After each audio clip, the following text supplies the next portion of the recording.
Page a eu des responsabilités ministérielles, municipales et européennes. Elle est aussi avocate, spécialiste de l'environnement. C'est à ce titre qu'elle vient nous parler ce soir du thème qu'elle a choisi, la transition écologique ne dépend-elle que de la technologie?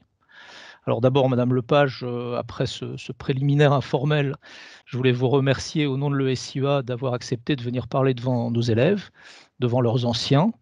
Bien entendu, vous comprenez que nos étudiants sont de futurs ingénieurs, donc ce sont donc de futurs acteurs de la technologie, d'où l'importance de ce genre d'échange. Ils font en plus partie d'une génération qui souhaite, plus que celles qui les ont précédés, donner du sens à leurs engagements et notamment à leurs engagements professionnels. Je vous laisse donc la parole. Merci beaucoup, monsieur. Bonsoir à toutes et à tous. C'est un plaisir pour moi de pouvoir m'adresser à vous ce soir. Alors, en discutant avec vos responsables, les responsables de l'école, du thème de cette conférence, puisque ils avaient souhaité m'inviter, mais il n'y avait pas de thème défini, j'ai pensé que de réfléchir avec vous sur le rôle de la technologie dans la transition écologique pouvait peut-être intéresser les futurs ingénieurs que vous êtes, parce que, comme cela vient d'être rappelé, vous êtes une génération qui est, je pense, globalement, même si c'est toujours un peu hasardeux de généraliser sur une génération, mais enfin, globalement, vous êtes une génération qui est beaucoup plus exigeante en termes de sens que ne l'ont été les générations précédentes. Et puis aussi, vous êtes une génération qui n'échapperait pas non seulement à la transition écologique, mais surtout, j'allais dire, aux conséquences de cette transition et à la manière dont elle sera faite ou pas faite, bien faite ou mal faite.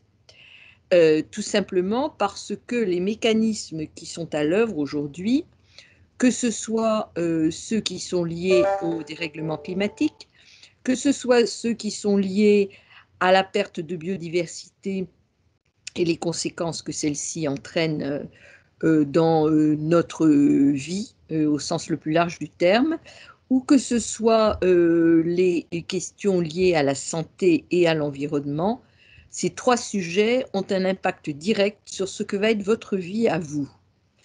Le sujet n'est pas les gens de ma génération qui ont l'essentiel de leur vie derrière eux, c'est bien de vous, de votre génération, de celle de vos enfants, de vos petits-enfants, dont il est aujourd'hui question. Donc c'est particulièrement important à l'aube de l'entrée dans votre vie professionnelle, quel que soit le choix que vous ferez, que vous puissiez répondre à ce questionnement qui sera le vôtre, je pense, individuellement, mais aussi collectivement.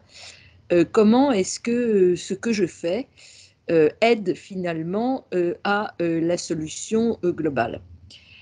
Alors, le sujet qu'on a trouvé, c'est la transition écologique ne dépend-elle que de la technologie?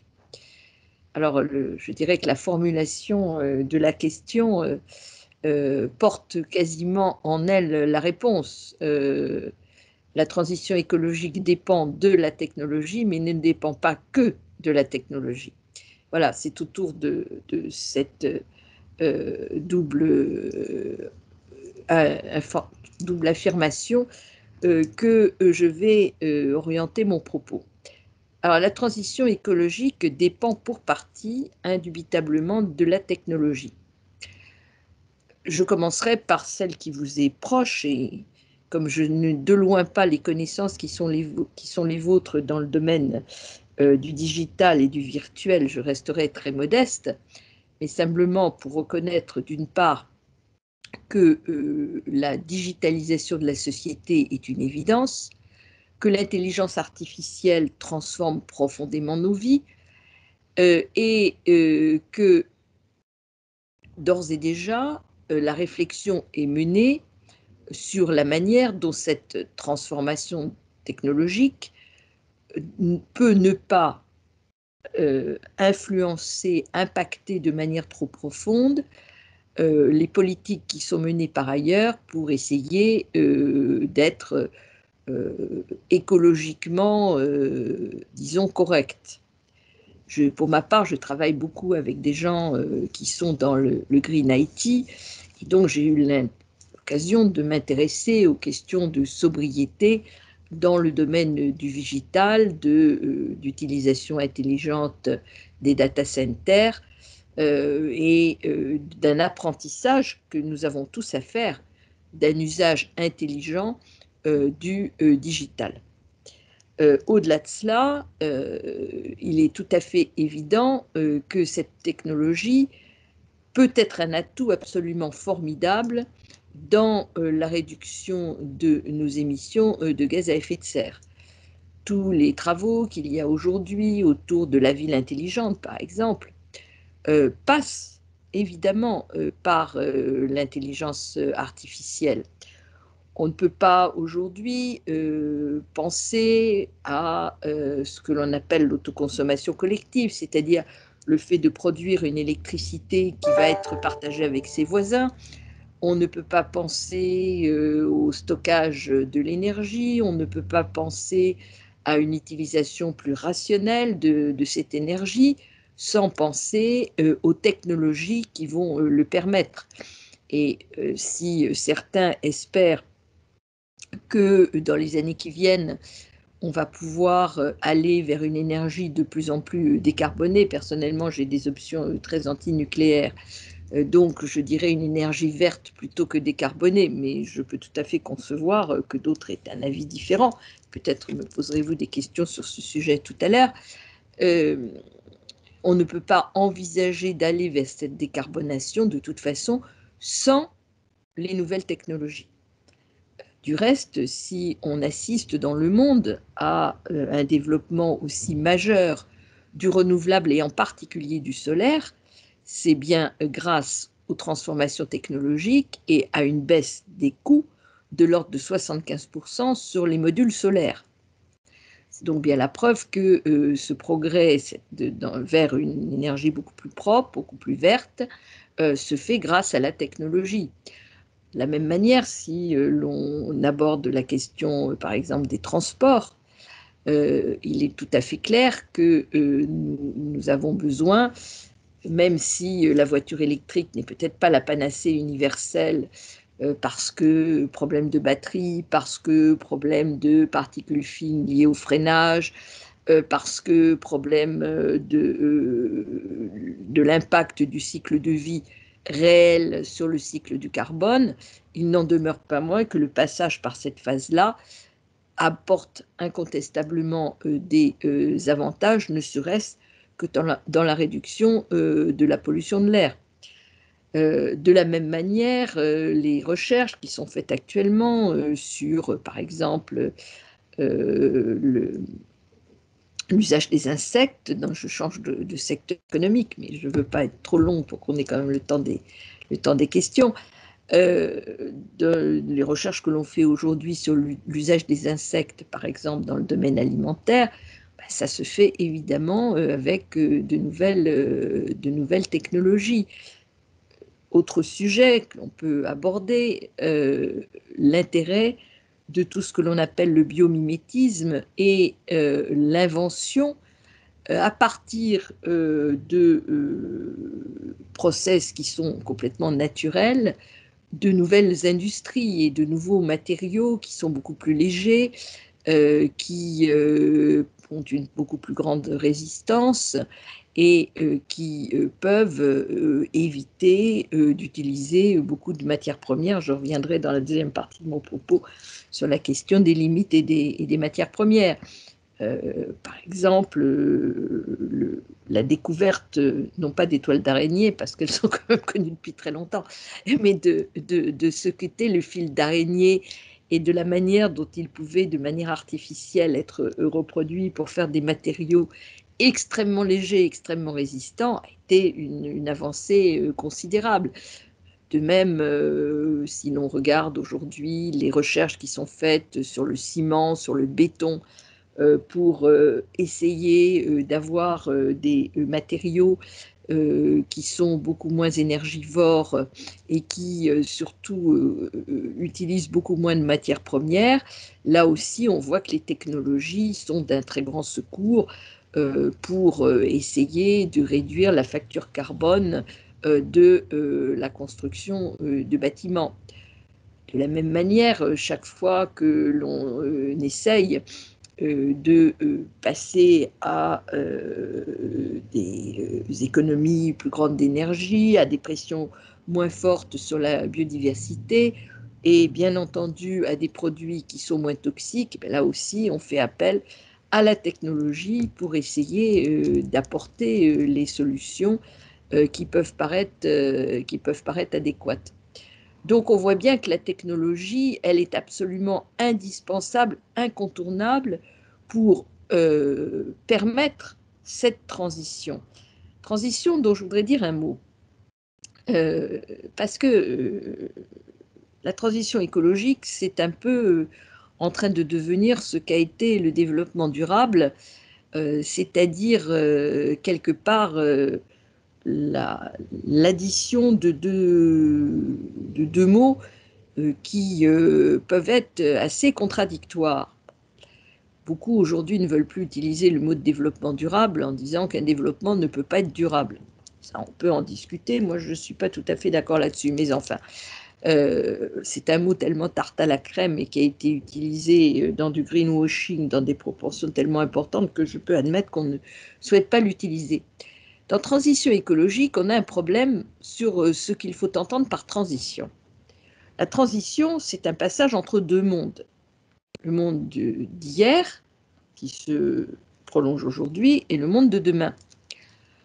La question est celle de la compatibilité entre la transition et l'urgence. Nous sommes dans des temps d'urgence écologique. Pourquoi ? Tout simplement parce que, et ce n'est pas de l'idéologie, c'est tout simplement d'écouter ce que disent les rapports du GIEC, ce que disent les scientifiques. Nous avons en fait un temps extrêmement court pour pouvoir rester en dessous du seuil de 2 degrés. Pourquoi ce seuil de 2 degrés ? En termes d'augmentation de la température moyenne sur la planète. Parce que c'est le seuil au-delà duquel les experts considèrent que nous ne pourrons plus rien maîtriser. Vous voyez déjà aujourd'hui, on est à peu près à 1,2, 1,3, 1,2, 1,3 degrés d'augmentation de la température par rapport à l'ère pré-industrielle. Vous voyez déjà les effets très significatifs que ces dérèglements climatiques ont sur la vie de beaucoup de gens. Vous voyez ce qui se passe dans le monde agricole, par exemple. Non seulement on récolte 3 semaines plus tôt, mais on se trouve avec des phénomènes extrêmes, anormaux, qui ruinent en quelque sorte toute la connaissance accumulée de l'usage des saisons en agriculture et des conséquences que l'on peut en tirer. Vous avez une augmentation des catastrophes dites naturelles qui est de l'ordre d'un facteur 10. Vous avez, à côté de cela, des conséquences en termes de biodiversité et d'évolution de la nature qui sont absolument catastrophiques. Ce n'est pas seulement le fait qu'on assiste par exemple à une remontée des poissons qui vivaient plus au sud vers des eaux plus froides parce qu'ils ne se sentent plus bien là où ils sont, mais vous avez aussi ces fontes absolument massives de la calotte glaciaire cette fonte qui est extrêmement préoccupante parce que à terme c'est une augmentation considérable du niveau des mers et qui dit augmentation des niveaux des mers dit bien entendu érosion des côtes et disparition d'une partie des territoires qui sont aujourd'hui occupés par des gens. Que ce soit par exemple les Pays-Bas, dont un tiers a été construit sur la mer, en gagnant sur la mer, que ce soit le Bangladesh, ou que ce soit, pour donner un autre exemple, la côte aquitaine, qui a déjà été considérablement endommagée.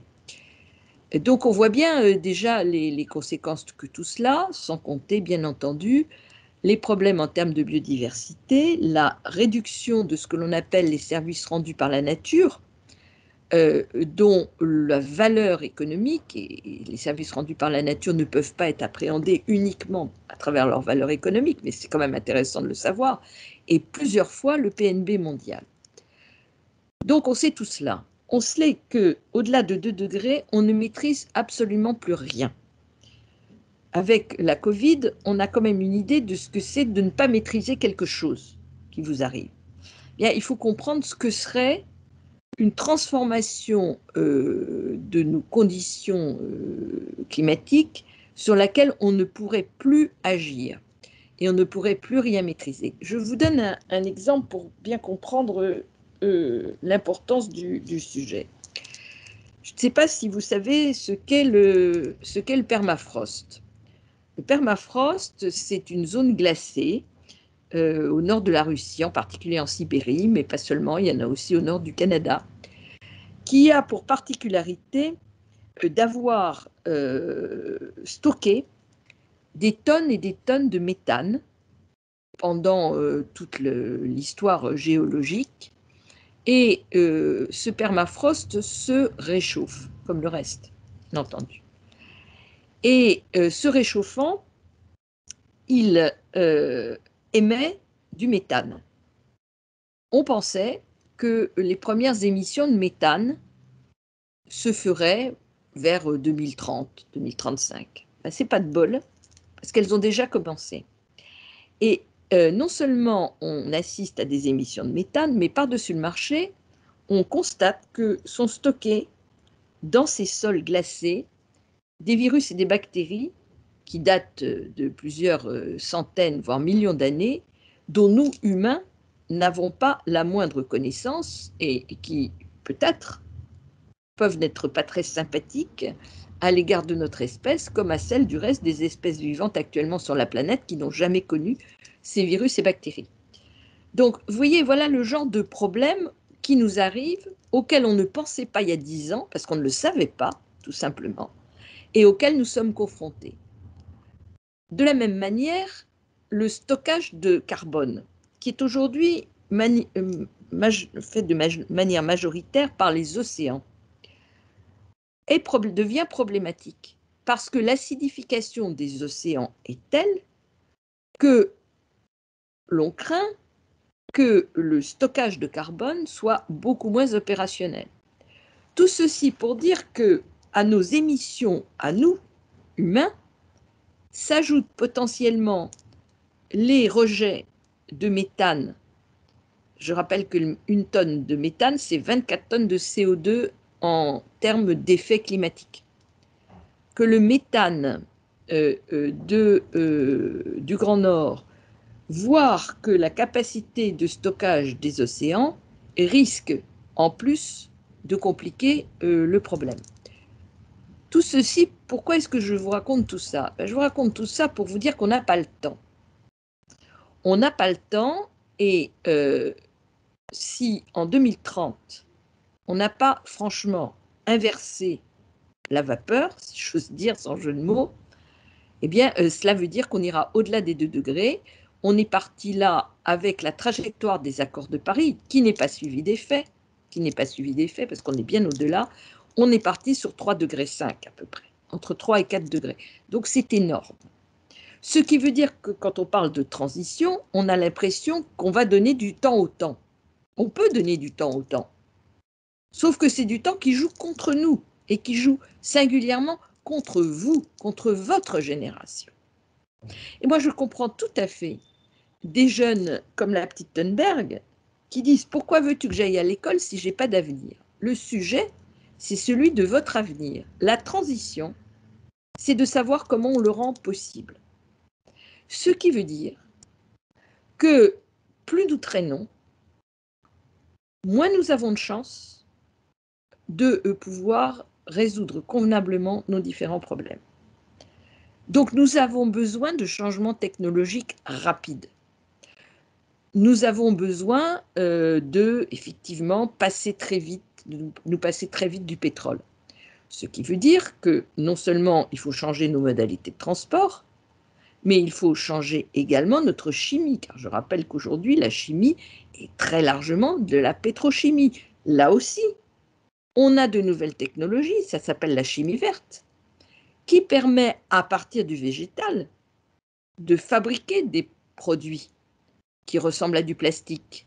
Les sacs, par exemple, beaucoup de sacs qu'on utilise dans les grandes surfaces aujourd'hui, dans les magasins, sont issus du végétal tout simplement parce que le plastique va être totalement interdit. Voilà, donc tout ceci pour vous dire que nous ne nous en sortirons pas sans des changements technologiques très rapides. Et avant de passer à la deuxième partie de mon propos, je voudrais m'interroger un instant avec vous sur certaines technologies qui sont proposées actuellement, qui s'appellent la géo-ingénierie. Je ne sais pas si les uns ou les autres vous intéressez à ce sujet. Ce sont des technologies qui sont proposées pour essayer, à une très grande échelle, de s'attaquer au dérèglement climatique en captant le carbone au niveau atmosphérique, voire stratosphérique, en envoyant dans l'espace des produits pour attaquer les nuages, pour récupérer le carbone, ou des choses comme ça. Autant, vous l'avez compris dans le propos qui précède, je suis très intéressé et très défenseur de toutes ces nouvelles technologies qui vont pouvoir nous permettre de produire propre, de nous déplacer propre, d'avoir une électricité verte, etc. Autant je suis extrêmement réservée, pour ne pas dire opposée, à la géo-ingénierie, parce que c'est un fusil à un coup. Et que si ça ne marche pas, on ne sait pas du tout les conséquences que cela pourrait avoir. On n'est pas du tout sûr que ça marche, et si ça ne marche pas, on ne sait pas du tout ce que l'on va déclencher. Donc, je crois qu'il faut vraiment se garder de ce type de folie qui entraînerait franchement l'humanité vers quelque chose qui pourrait être absolument catastrophique. Donc oui, on a besoin de nouvelles technologies. Est-ce que pour autant, la transition dépend que de la technologie? Je ne le crois pas du tout. Je ne le crois pas du tout pour des raisons qui sont à la fois physiques et des raisons qui sont psychologiques et politiques.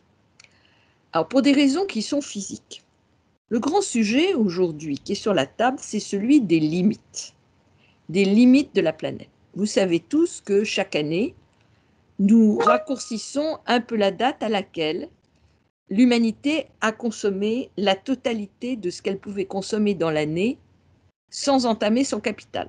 C'est-à-dire qu'elle a consommé la totalité de ce qui se reproduit chaque année. On est maintenant au mois de juillet, c'est-à-dire quasiment la moitié de l'année, on vit à crédit. Imaginez un ménage qui, à partir du 20 juillet ou du 25 juillet, vivrait sur son capital. Au bout de quelques années, il n'aurait plus de capital du tout. C'est le risque auquel nous sommes, nous, confrontés, avec un monde dans lequel nous avons une démographie qui est quand même extrêmement forte. Nous sommes aujourd'hui près de 8 milliards. Quand j'étais à votre place, alors il y a très longtemps, mais quand même, nous étions 3,5 milliards. C'est-à-dire qu'en 2 générations, l'humanité a doublé. Sachant qu'au mi-temps des années 1900, nous étions 1 milliard. Alors tout ceci a évidemment des conséquences colossales sur les besoins qui sont les nôtres tout simplement pour vivre, les besoins en eau, les besoins en alimentation. Parlons que des choses les plus basiques. Donc nous avons un problème global de ressources, de telle sorte que même si on a des technologies absolument géniales, il n'empêche qu'il y a un problème de ressources pour les fabriquer. Je prends l'exemple de tout ce qui est les puces, les batteries, les panneaux solaires, les éoliennes, les téléphones, les ordinateurs. Tout ça, pour les fabriquer, nous avons besoin de terres rares. Alors, premier problème, ces terres rares, elles sont à 90% en Chine. Ce qui donne évidemment à la Chine une puissance absolument considérable, et ce d'autant plus qu'elle a de plus en plus tendance non seulement à faire monter le cours des terres rares, mais par-dessus le marché, à ne plus les vendre. pour que la fabrication des produits à base de terres rares se fasse chez elle et pas ailleurs, ce qui pose évidemment un problème de souveraineté nationale. Je n'entrerai pas dans les détails, mais je pense que chacun a compris ce que ça veut dire quand on n'a pas de masque, quand on n'a pas de gants ou quand on n'a pas de surblouses parce qu'elles sont fabriquées ailleurs que chez vous. C'est un peu la même chose. Mais en plus, il y a un problème de quantité. C'est-à-dire qu'on sait très bien que sur toute une série de métaux dont nous avons besoin pour assurer cette transition, nous avons un problème de limite planétaire. Pour l'alimentation, les rapports de la FAO reconnaissent qu'on pourrait tout à fait nourrir l'humanité. Mais il va falloir la nourrir différemment, avec ce que l'on appelle un bol alimentaire différent, en particulier beaucoup moins carné, avec beaucoup moins de viande. Tout simplement parce qu'aujourd'hui, 50 à 60% de ce qui est cultivé pour la planète sert à l'alimentation du bétail et non pas à l'alimentation des humains directement. Donc quand on voit tout cela, on se rend compte que la question de la quantité, c'est-à-dire de la sobriété dans l'utilisation des matières premières, est un sujet absolument essentiel. D'où l'intérêt de ceux qui aujourd'hui, je commençais mon propos avec ça tout à l'heure, s'intéressent à la sobriété digitale. Donc, la technologie, elle ne répond pas à ça. Elle peut être de plus en plus économe, certes, mais il n'empêche qu'il y a un problème de limite. Alors vous allez me dire, oui, mais il y a ce que l'on appelle l'économie circulaire, c'est-à-dire la possibilité de réutiliser de manière non pas infinie, mais enfin un grand nombre de fois, les mêmes matières premières. Oui, c'est vrai, mais là aussi, la technologie a besoin de beaucoup progresser, et de toute façon, à un moment donné du temps, on retombera sur un problème de limite. Donc,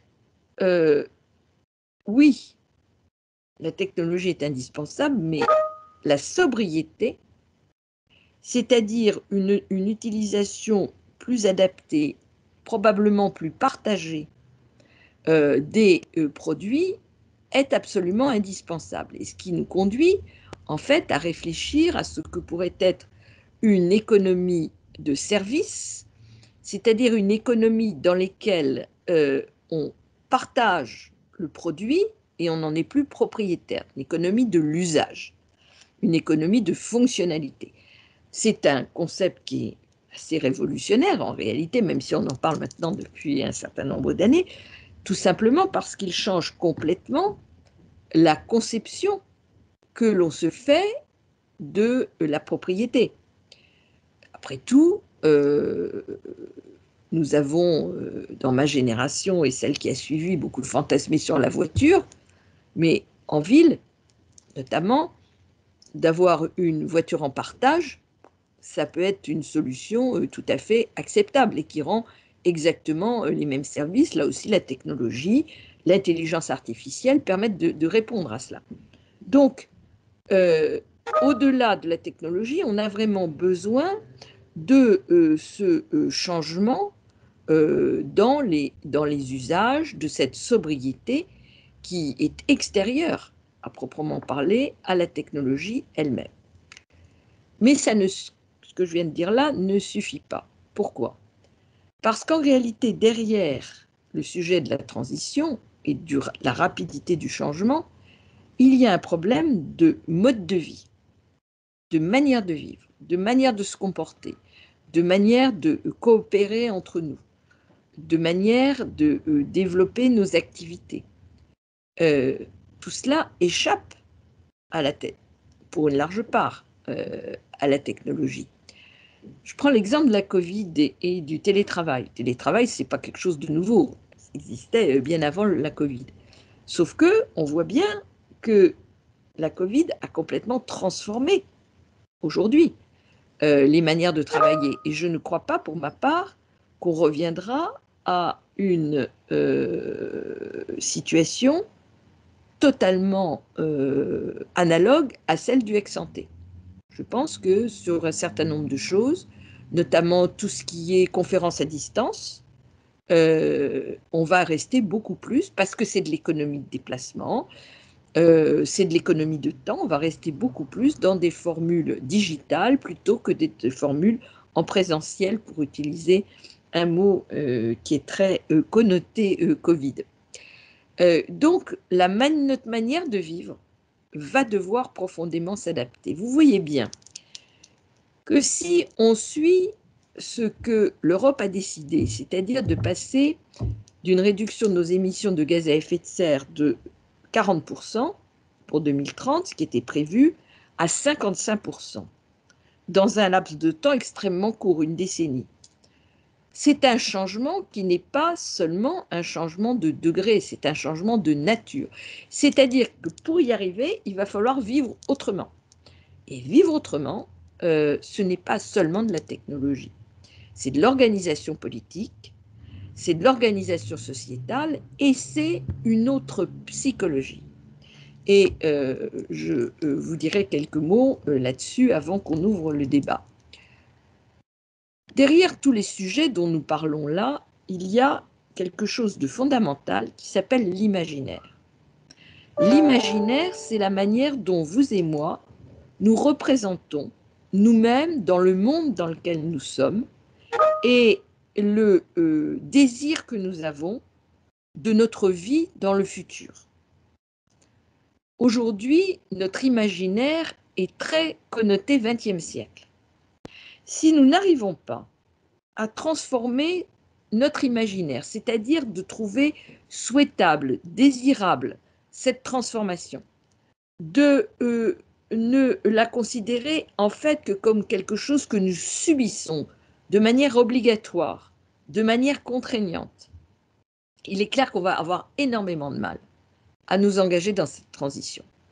Tout simplement parce qu'elle va nous paraître absolument insupportable par rapport à l'idée que nous nous faisions de nos vies, l'idée que nous nous faisions de nos manières d'être, de nos manières de travailler, de nos manières de penser.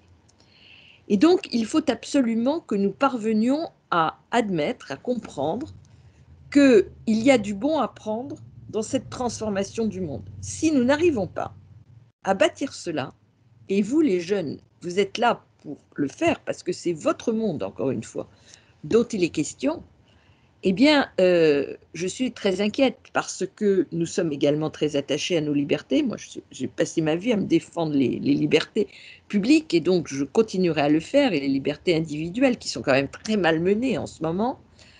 Le grand sujet, ça va être comment est-ce qu'on va arriver à concilier nos libertés individuelles auxquelles nous tenons beaucoup, les principes démocratiques qui sont les nôtres, avec cette transformation absolument indispensable. Et nous n'allons pouvoir y arriver que si nous arrivons à trouver souhaitables les efforts collectifs que nous avons à faire pour parvenir à vivre autrement.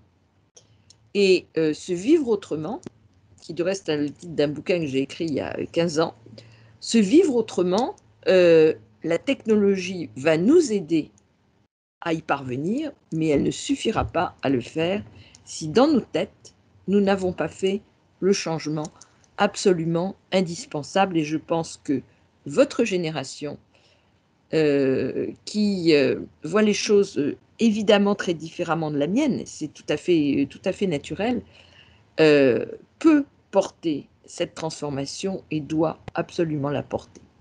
Voilà, j'ai tenu à peu près un peu moins que mes 40 minutes, mais à peu de choses près.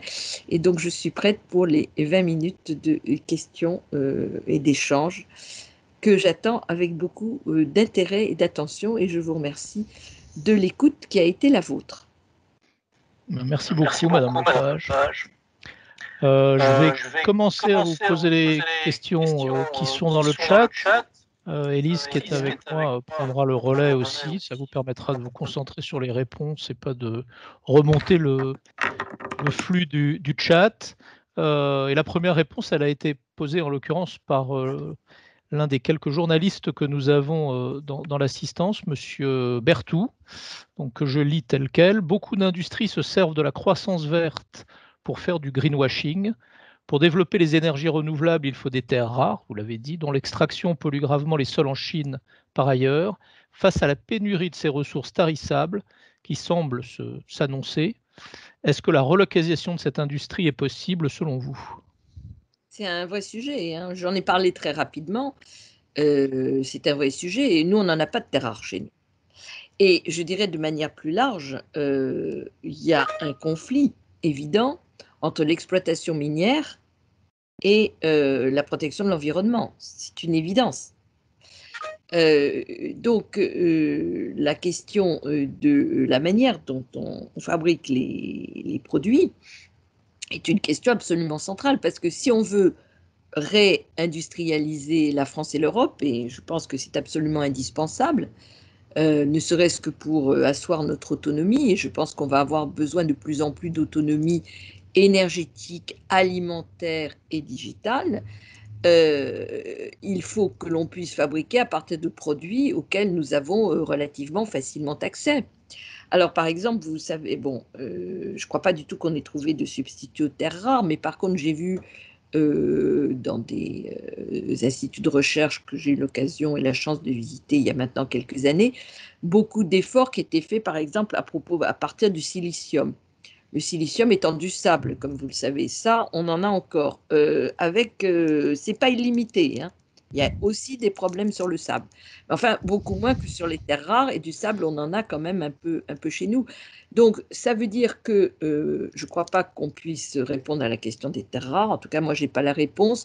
Et de ce que j'ai pu lire de ceux qui ont bien réfléchi sur le sujet, il n'y en a pas à ce stade. C'est plutôt dans une réflexion technologique sur les solutions de produits alternatives dont on pourrait disposer.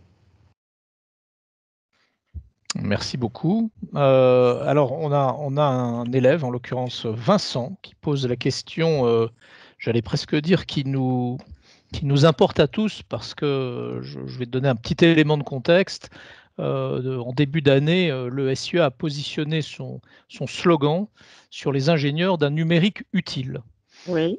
ce on a probablement partagé avec vous. Et donc, on a un élève qui pose la question, qu'est-ce que pour vous un ingénieur d'un numérique utile? Bien, je pense que j'ai pas trop réfléchi à la question, vous me prenez au débeauté, mais je vais essayer de vous répondre quand même. Pour moi, un ingénieur utile, c'est quelqu'un qui apporte une solution à la personne à laquelle il s'adresse ou à l'industrie à laquelle il s'adresse, mais en ayant intégré toutes les contraintes auxquelles cette personne et lui-même, en tant qu'humain, tout simplement, est astreint. C'est pour ça que je trouve que tous les efforts qui sont faits aujourd'hui sur la sobriété dans le domaine du numérique sont vraiment absolument essentiels. Voilà, pour moi, c'est ça, être utile. Alors, C'est-à-dire à la fois rendre le service que l'on attend, mais le rendre dans des conditions qui intègrent les contraintes. merci. En plus, là, je souligne et je salue notre directeur de la pédagogie, Jérôme Darunia, pour qui la sobriété numérique est un thème ultra important. Donc, voilà, vous rejoignez là-dessus. Redouane a demandé s'il pouvait prendre la parole pour poser une question. Allez-y, Redouane, ouvrez votre micro et posez votre question. Ah, très bien, parce qu'on m'avait répondu dans le chat que je pouvais pas, mais très bien. Le chat, c'est pas moi c'est Jean-Marc. Bonjour, Je monsieur. me lance. Merci, merci de cette intervention dans notre école, Madame Lepage. La, pour moi, le problème majeur dans la transition écologique et énergétique, ça va être la question de l'impact de la production des énergies sur le PIB. On sait de manière établie et sûre que l'énergie est la source primaire de la croissance. Plus on consomme d'énergie, plus on peut produire de choses, plus on peut transformer notre environnement, plus on peut fournir des services. Et donc, le problème dans tout ça, c'est que si on doit, on doit devenir sobre, est-ce que aujourd'hui en France, fermer le nucléaire, c'est une bonne idée dans une optique de décroissance douce Sachant que le nucléaire, c'est quand même la source en France d'énergie la plus décarbonée Alors, et la moins chère. je vais répondre en deux parties à votre question. Le but du jeu, c'est quand même de décorréler la croissance économique et la croissance énergétique. Et quand vous regardez les programmes européens, vous voyez que vous avez des objectifs de réduction massive de la consommation énergétique. Vous l'aviez déjà en 2020 avec ce qu'on appelait le 3x20, qui avait été décidé en 2008, c'est-à-dire d'arriver en 2020, c'est-à-dire l'année dernière, à avoir 20% d'énergie renouvelable, à avoir augmenté de 20% son efficacité énergétique et à avoir, le troisième, il y avait l'efficacité, et avoir réduit de 20% ses émissions de gaz à effet de serre. Donc vous aviez déjà dans l'efficacité énergétique cette réduction. Pour 2030, on est passé à moins 35%, moins 40% en termes d'efficacité énergétique, c'est-à-dire vraiment une réduction très considérable de la consommation énergétique. Alors quand on dit, vous savez comme moi, que l'énergie, c'est pas que l'électricité, bien entendu. Oui, bien sûr. Beaucoup d'autres sources. Enfin, vous êtes ingénieur, je ne vais pas vous faire la leçon, vous le savez pertinemment, mais c'est quelque chose que je rappelle souvent, parce que beaucoup de gens confondent les deux. À mon sens, il n'est pas question, si on est un esprit sain, de décider qu'on arrête le nucléaire demain matin. C'est une absurdité. Et je ne vois pas comment on ferait, en plus. Ne serait-ce que parce que je ne suis pas sûre que nous pourrions importer toute l'électricité dont nous aurions besoin si nous faisions ça. Donc, pour moi, personne, aucun esprit sain ne peut dire on ferme demain le nucléaire. Par contre, là où je diverge avec un certain nombre de gens, c'est que je ne crois pas que ce soit une solution d'avenir. C'est-à-dire que je ne suis pas, pour ma part, favorable à ce qu'on en fasse de nouveaux réacteurs. Je pense qu'on doit vivre avec ce que nous avons en faisant un rapport coût-avantage sur chaque réacteur entre le coût de la mise à niveau en termes de sûreté et la durée de vie probable ou possible. Voilà. Ce qui veut dire que, effectivement, si on est sur une ligne comme celle que je viens de dire, dans 20 ans, il n'y a plus de réacteurs nucléaires en France. Mais on a 20 ans ou 25 ans pour faire notre transition. Vous savez comme moi qu'il y a des scénarios tout à fait sérieux de l'ADEME, hein, qui n'est pas ni Greenpeace ni les Verts, qui disent qu'un scénario à 100% de renouvelables en 2050 est un scénario tout à fait envisageable. Voilà. Donc, je ne crois pas qu'il faille du tout envisager une fermeture immédiate des réacteurs nucléaires, certainement pas. Mais nous allons aller dans cette direction. Et alors, il y a une deuxième chose qu'il faut voir, c'est qu'aujourd'hui, notre modèle à nous est un modèle totalement centralisé. Le modèle d'avenir, à mon sens, est un modèle décentralisé, c'est-à-dire dans lequel l'autoconsommation collective, avec notamment les communautés locales d'énergie, va devenir la règle. Alors, je ne sais pas si vous avez les uns et les autres travaillé sur ces sujets. C'est une directive de 2018 donc, qui entre en vigueur au 1er janvier 2021, donc on est rentré dedans, qui va vivement encourager la production d'électricité locale. Bon, on ne va pas en même temps avoir de l'électricité locale et de l'électricité centralisée. Autrement dit, notre nucléaire va rester pendant de longues années encore très utile sur toutes ce qu'on appelle les électro-intensifs, c'est-à-dire les industries qui nécessitent beaucoup d'électricité. Je pense par exemple aux cimenteries, aux constructions de véhicules automobiles, à l'acier, malheureusement, on n'en a pratiquement plus chez nous. Donc, voilà, tout ce qui est électro-intensif, mais en revanche, pour tout ce qui est la vie quotidienne des gens, les petites entreprises, le monde agricole, etc., je pense que tout cela va à terme être totalement autonome sur le plan énergétique, ce qui va rendre effectivement d'autant moins utile les grandes unités de production électrique. Si je peux me permettre juste une précision sur le scénario 100% renouvelable de l'ADEME, il se repose presque à 100% sur un travail de l'association Négawatt. Pas que, hein. Oui, mais très, très largement. Et le problème, c'est que si on a 100% de renouvelables, déjà, il faut les fabriquer. Vous avez évoqué les problèmes de terres rares pour fabriquer déjà ces énergies renouvelables, et que c'est pour la plupart des énergies intermittentes. Donc, il faut du stockage. Oui, alors ça, oui, oui et non. Oui, elles sont intermittentes, mais pas toutes. Solaire et éolien, oui. Biomasse, non. Hydroélectricité, non. Et énergie marine, non non plus, si on les avait un peu développées massivement. Sur le solaire et l'éolien, oui, vous avez raison, mais là aussi, la technologie progresse très vite. Je suis absolument, je le sais d'ailleurs parce que ça existe déjà, hein, le progrès dans le stockage est quand même tout à fait considérable. On y arrive au stockage. On va y arriver. Et ça va complètement changer la donne, mais là aussi, c'est l'intelligence artificielle, et on retrouve la technologie, qui va permettre de beaucoup mieux réguler l'usage de l'électricité en fonction des moments de la journée et en fonction des différents types d'usage. Bon, je laisse la parole aux autres pour pas trop m'accaparer. Merci beaucoup.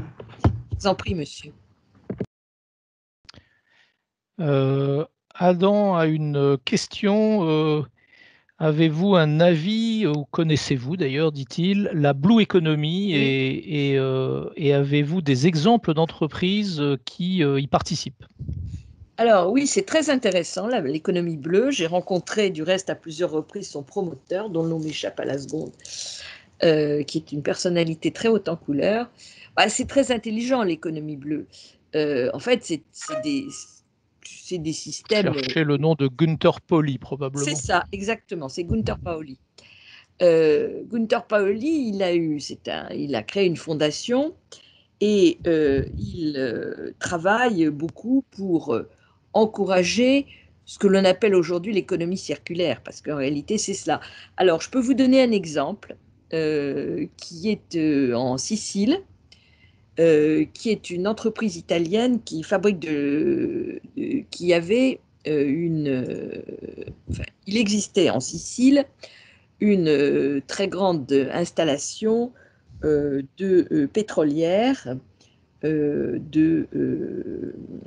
comment dit-on, je cherche le mot m'échappe, de, pas de distillation, mais enfin Raffinerie. de raffinerie, merci, c'est le terme que je cherchais, de raffinerie de pétrole. C'est une raffinerie qui travaillait avec M. Kadhafi. M. Kadhafi est passé à Patresse, que la situation a changé en Libye. La dite centrale n'était plus rentable. Et elle a donc été reprise par une entreprise italienne issue de, je ne sais plus, qui était avant la montée d'Issonne, qui a donc changé de nom. Et avec l'aide de Gunther Pauli, ils se sont intéressés au point de savoir si cette raffinerie, qui était donc pétrolière, pouvait être utilisée pour être une raffinerie verte, c'est-à-dire fabriquer du biocarburant. Et ils se sont rendus compte qu'en fait 85% de l'installation pouvait être réutilisée. Donc ils l'ont acheté, ils l'ont transformé, et à partir de là, restait à savoir à partir de quoi ils allaient fabriquer leur biocarburant. Et donc, ils ont regardé autour d'eux, c'est très intéressant comme démarche, ils ont regardé autour d'eux ce qu'il y avait. Et il y avait à côté, en très grande quantité, des chardons, dont on ne fait pas grand-chose quand même. Vous connaissez tous les chardons.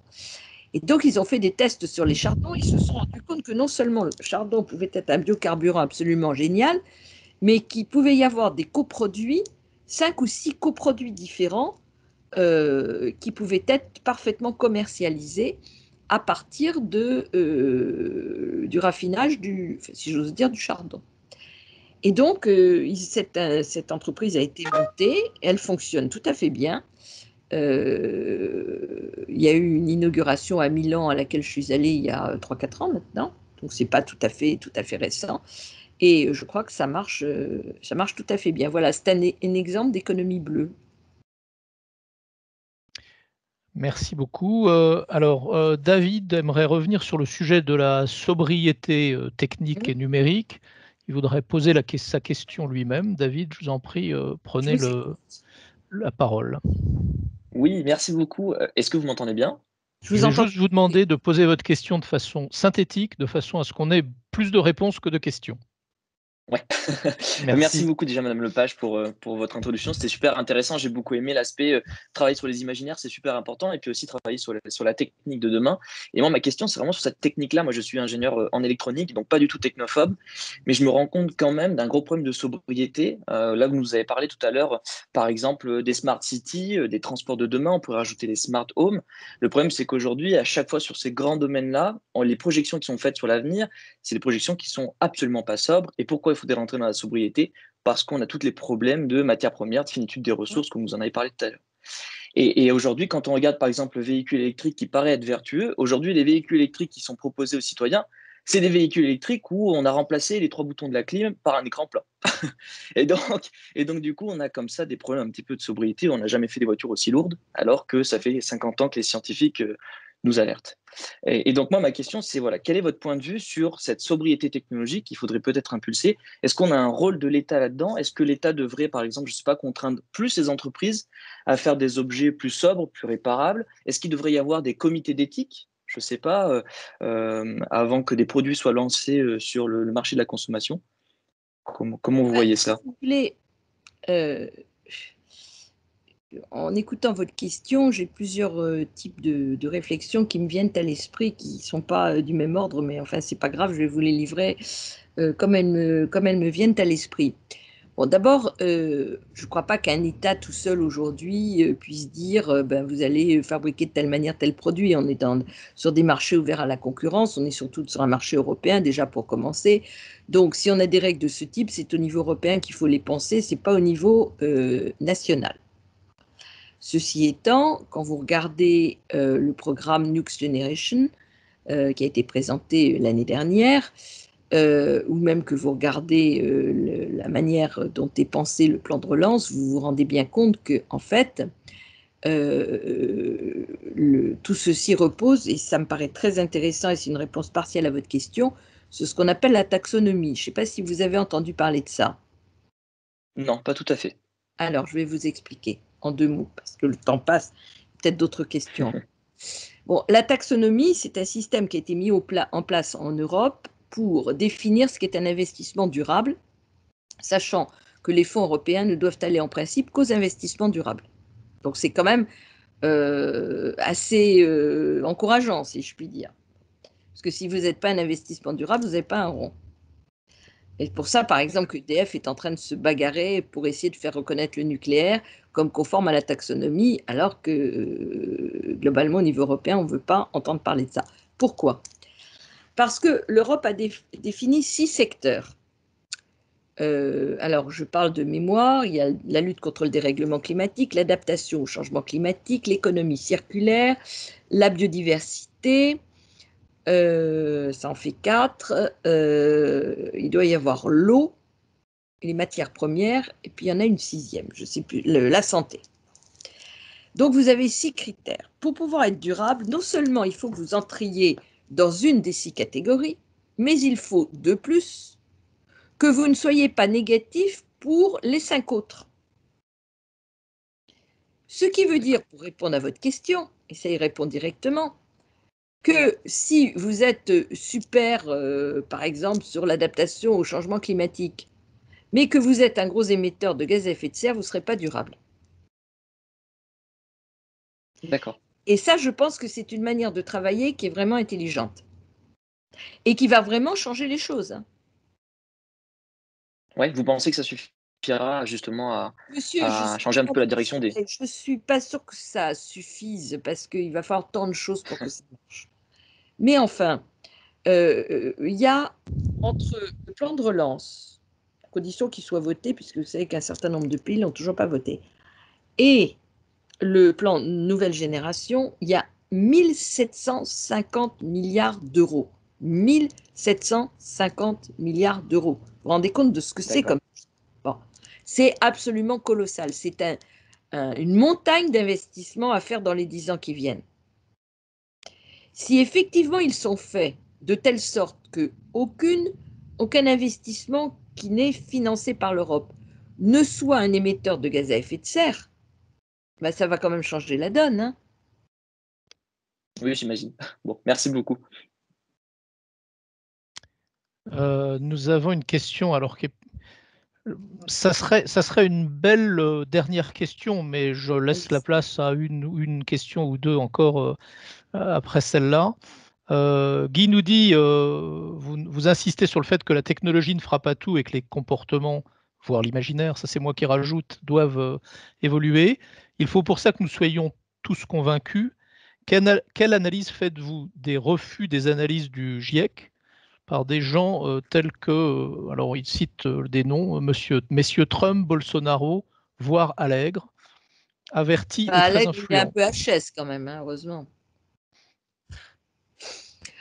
Si vous voulez, moi j'ai vécu l'ère des climato-sceptiques. Les climato-sceptiques, effectivement, ont fait échouer la conférence de Copenhague en 2009. Alors, vos étudiants étaient trop jeunes pour avoir pris conscience de cela, parce que ça remonte quand même à maintenant 2009, c'est 11 ans, 12 ans même. Mais c'était l'époque où les sociétés pétrolières avaient financé de manière massive, notamment Exxon, des think tanks qui étaient destinés à être climato-sceptiques. Bon.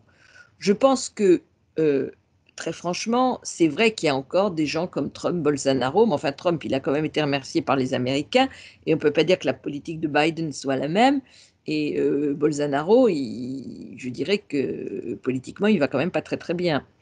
Donc, de manière plus large, des scientifiques qui aujourd'hui, comme Allègre, il y a 20 ans, se disent climato-sceptiques, franchement, il n'y en a plus des masses. Hein. Heureusement, parce que je veux dire qu'on est rentré dans l'ère de l'évidence sur le dérèglement climatique. Alors, on trouve d'autres formes de climato-scepticisme. Il y en a certains qui disent « Ah ouais, mais enfin, après tout, le dérèglement climatique, c'est pas si mal que ça. » Ça, ce serait peut-être un peu Poutine, vous voyez.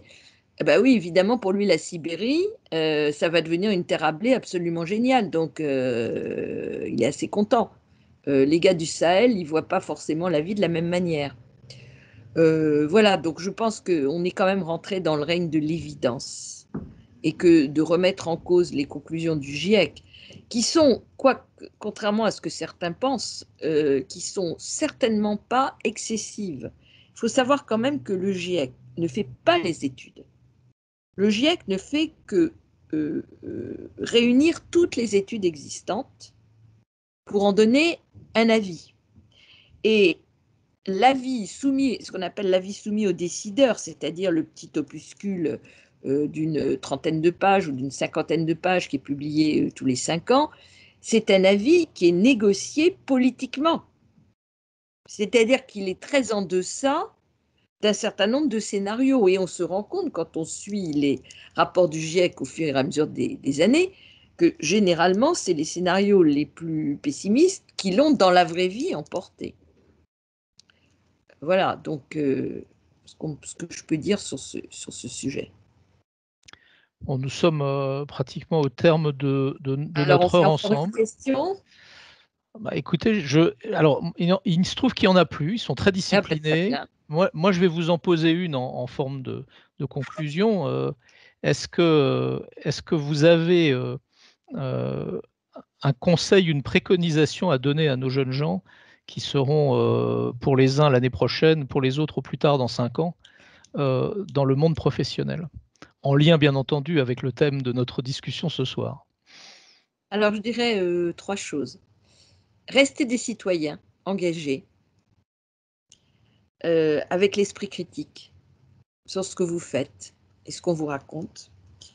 Soyez tenaces et soyez porteurs d'espoir. Soyez positifs, soyez constructifs.